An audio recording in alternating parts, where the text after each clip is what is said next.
Sorry this video is a little bit late. I high-key kind of forgot and procrastinated. I meant to get this out like a day or two after the episode came out. Now it's been a while. Sorry about that, but here's the review. So, based on how big a gap between a pilot and episode 1 was, I was under the impression that episode 2 of Helluva would not come out for a while, but then only a month after episode 1 came out, I get a notification basically saying, lol, you thought. So, here we are. I'm not complaining, I love this show, and if you've watched my previous 2 videos on this topic, you may have been caught off guard by me using the word love in regards to this show. It's no secret how I feel about Hazbin Hotel, and up until now, I've been pretty neutral-ish on Helluva Boss. I liked it, but not much beyond that. However, episode 2 came out and it was amazing, so I'm talking about it. As with my previous videos on this topic, I'm gonna go through the episode as a sort of recap, commentating as I go along, and then I'll go into more specific things about it afterwards. Let's begin!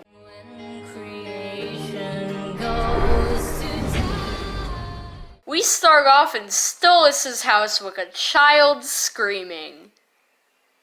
Great. Turns out that Stolas has a child, which is almost more concerning than the screaming. Her name is Octavia, and she was screaming because she had a nightmare where she couldn't find her father. Stolas, being surprisingly gentle for once, reassures her that he isn't going anywhere. When you're scared and you don't know where I am, you must remember, no matter what happens to me, I will never be far away from my special little starfire. I'm still reeling from the fact that Stolas, of all people, can be wholesome, but moving on. Stolas sings a song, which we'll get to later, and basically just says a giant reassuring lullaby to Octavia. But then we cut to the present, revealing that whole scene to be a flashback. Now teenage young adult Octavia is abruptly awoken to her parents having a huge fight. She drowns out the screaming with music about how the world is burning, which is a fair reaction. I mean, would you rather listen to subpar alternative music or your mother screaming at your father for having sex with Blitz? You want to fuck this one too? No, of course not! You are a goddamn embarrassment! I'm not spending another moment looking at your pathetic, imp-sucking face! Yikes. Stolas, trying to still be a decent father, acts as though nothing is happening and asks Octavia how she slept. Somehow the screaming of dysfunctional parents doesn't sound like it would be good ambiance. Stolas, attempting to lighten the mood, offers to bring Octavia to a sketchy amusement park called Lululand, to which she denies, but he decides to bring her anyways. Horny Owl Man calls Blitzo for some security because Stolas is apparently on a lot of people's hit list, which is not surprising. What? Why, hello, my big dick Blitzy.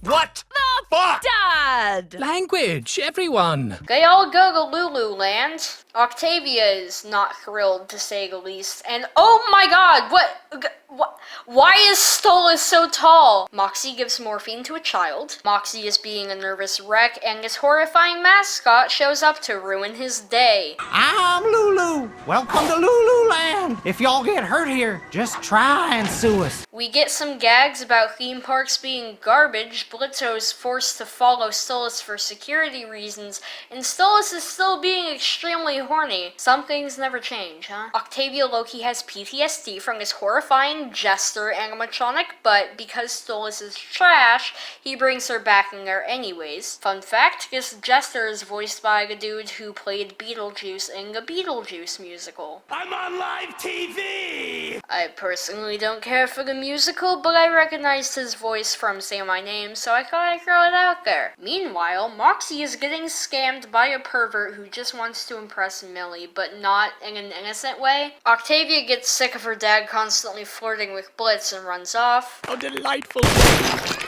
Oh, my, what good aim you have, Blitzy. Ugh, I can't do this anymore!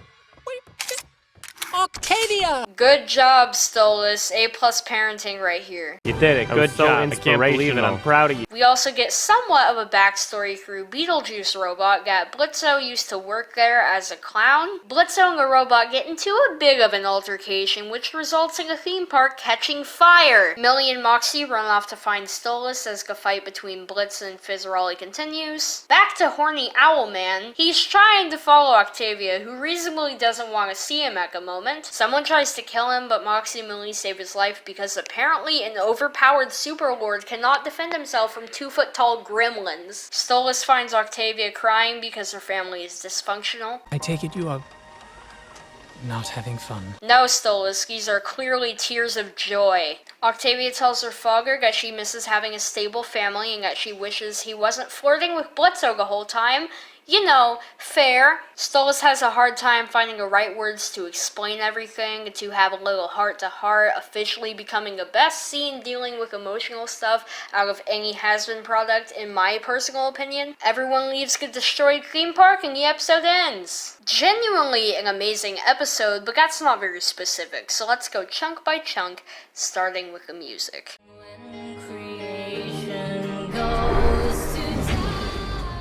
I've been pretty consistent with my opinions on the music in both Has-Been Hotel and Helluva Boss. I don't really dislike it or like it. It's all mostly pretty forgettable for me. However, this episode changed that. Fizz's song is kinda the same neutral feeling, but it is a bit more rememberable to me personally. There is a small callback to Inside of Every Demon is a Rainbow. I have a dream, I'm here to tell about a wonderful, fantastic new hotel. He has a dream. I'm here to tell. He's here to tell about a magical, fantastic place called Lululand. But aside from that, I don't really have anything to say. Stolas' song, though, had me floored. Overall, it's a really beautiful song, and I like how it builds to a big moment. I love songs that build. Overall, a beautiful scene, and it managed to bump one of my least favorite characters in the show up to being one of my favorites. Props to Sam Haft for writing such an amazing song, and props to the voice actor for delivering it with such grace. Anyways, I'll move on now, but y'all know I am a simp for some great music and cartoons. I mean, it's one of the reasons why I love shows like Steven Universe, Kipo, and Adventure Time so much. Anyways, moving on to the animation.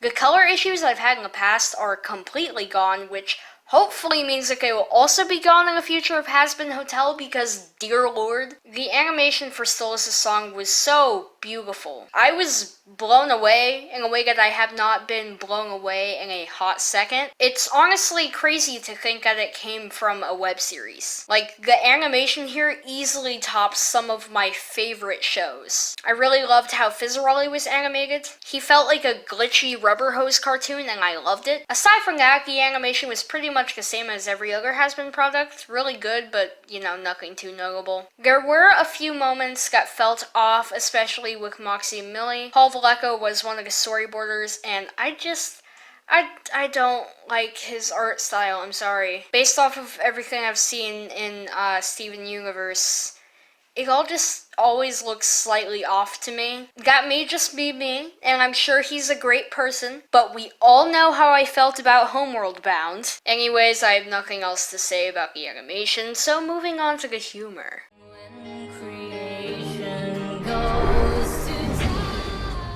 Helluva Boss has just gotten way funnier. In the pilot, there were a few moments I was laughing at, but overall they had relied way too much on offensive and inappropriate humor, and beyond that, said off-color jokes were not very funny, again with a few exceptions. Episode 1 was better just in terms of not over-relying on those jokes, but still the jokes that were there were not as funny as they could be. With this episode, however, there were some moments that had me dying, and even some background details that made me chuckle. I'ma quickly go through my favorite ones. You want to fuck this one too? No! I'm not sure if it was intentional, but the butler looks a fair bit like Moxie, which I found amusing since Moxie and Blitzo do work together. This song is called My World is Burning Down Around Me.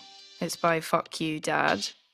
It's a band. Oh, how charming. What do you say we go there again? Have a day. Just The two of us. I'd rather kill myself. What? Why, hello, my big-dicked Blitzy. What the fuck? Dad! Language, everyone. So you'll have to find someone else's face to plant that feathered ass. It's for my daughter. Ah, well, make sure she washes it. Lululand? Lululand? Lululand!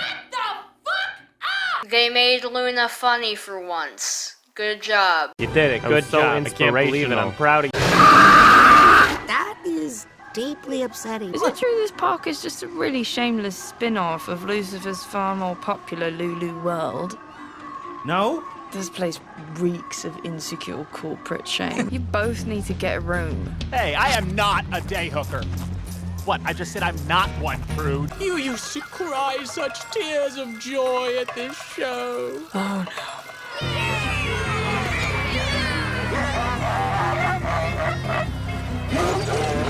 Fizz saying I have no issues with copyright infringement and then immediately ripping off Charlie's song from Has-Been is hilarious. The Thing also had me dead. Where is Blitzy? He's my knight in shining armor, not you littler ones. He's busy being a fool. What kind of fool? The everything is now on fire kind. Those were the funniest moments to me, but there were so many other things in the episode I didn't even cover. Honestly, a hilarious episode, which gives me hope for the future of Has-Been Hotel. I mean, hell, even Stolas had me laughing, and he's pretty much the embodiment of everything I disliked about the humor in Has-Been. Now, on to the characters.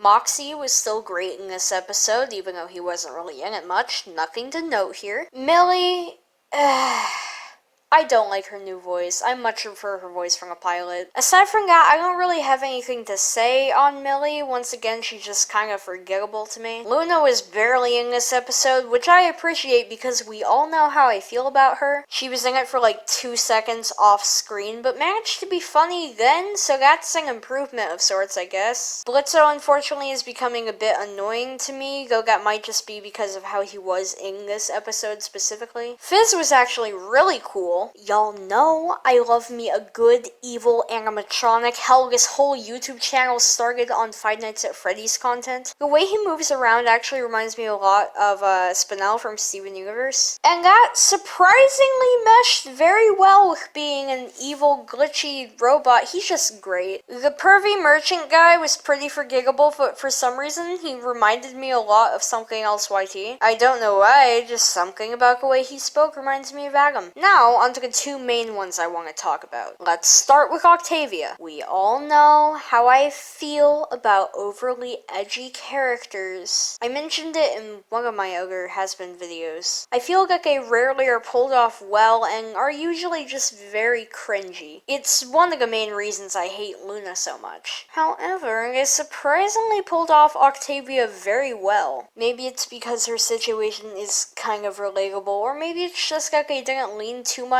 into her being edgy. Either way, I really liked her character. The British accent always caught me off guard, but not in a bad way. I also liked the subtle theme of her being afraid of Stolas leaving. I didn't even notice this until rewatching before writing this video, but at the beginning she had a bad dream about not being able to find Stolas. Then at the end she says this. Are you gonna run off with him? And leave me behind? Go away where I can't find you? I just thought that was a very clever piece of writing and shows me that the crew is capable of genuinely amazing writing. Overall, great addition to the cast. Now on to Stolas. In the pilot and first episode, I found him just uncomfortable to listen to, given that both times he was just there to be really horny for Blitzo. And I knew that they could pull off that kind of character because I love Angel's character a lot. But they just didn't quite hit the mark until this episode. If I was surprised by them giving Angel an emotional side, I was absolutely floored by Stolas getting one as well. It's honestly kind of weird how good Ghost 2's darker stuff was handled, especially when compared to how the sadder sides of other characters like Charlie fell very flat. Stolas honestly went from rivaling Luna as my least favorite character in the series to rivaling Moxie as my favorite in the span of one episode, and I think that's really impressive. For comparison, it took me 5 seasons to start liking Hordak as a character. It took me till Fragments to truly like Jasper as a character. And it took until Good Damage to truly like Diane as a character. And I already found those characters tolerable. So the fact that they managed to make me love a character I had previously hated over the span of one episode is amazing. Also, Stolas is like a pretty decent father. He is by no means a great one. I mean, Octavia had her whole breakdown in the first place because of him being unlikable. But he apologized and made it very clear that he does care about her. Who knew that the man who took a solid minute screaming sexual desires at blitzing a pilot would be a multi-layered and complex character? Good on the writing team for this episode. Anyways, let's wrap this up.